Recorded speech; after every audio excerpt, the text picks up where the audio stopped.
So guys, mumeze mutini wa Mungu wanyu Bosco Kirundo. Uyu munsi mbazaniye urwenya pfoga. So gahunda ni performance kwa Funny Medicine. So genda nifite murumuna wanje yiga noneho tugira muri weekend kubera ko Jesse nije by the way ntabwo neza. No tugeze muri weekend nabwo ati rero shaho tujye gushaka amafaranga, tujye gushaka kwese. Noneho umwana arandeba tikeza nk'amasegonda 10 arambwira ngo icyo gitekerezo ni inyamibwa. Amaze kumbwira ngo icyo gitekerezo ni inyamibwa. Gutekereza ndavuga ati cyane kiravuze ngo igitekerezo cyane ngo ni ikimbwa.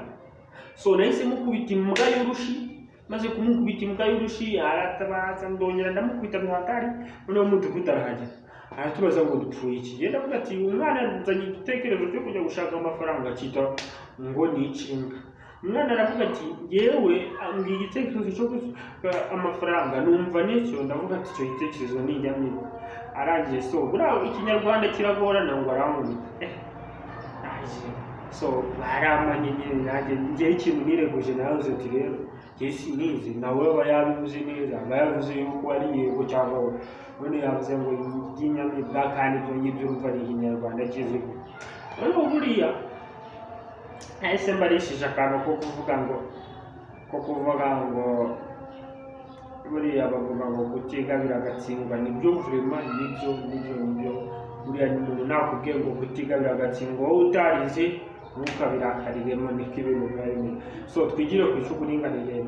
So ngewe guca mu ndeba mfite umugore n'umwana. So ko se mwabone amashimwe afurana ntabwo muzi ko ari byinshi mbangwana nabyo hari n'intambwe nateye abandi batateye ngo nk'abapasa.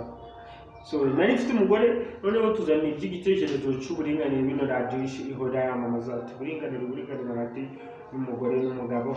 So umugore wanjye arafite yaranduta mu burebure ndareba ndavuga ati rero kugira ngo turinganize byose ubundi tugomba kubukura. So rero yaranyemeye akura none nibaze gukura umusatsi w'umugore cyatse yasigaye afite umutwe w'umwafuranga ndetse turabireba turavuga ati rero ibyo burenganira wapi ahubwo tujye mu bwuzuzanye. Arangira atera ku musatsi we arangira umugore muzima.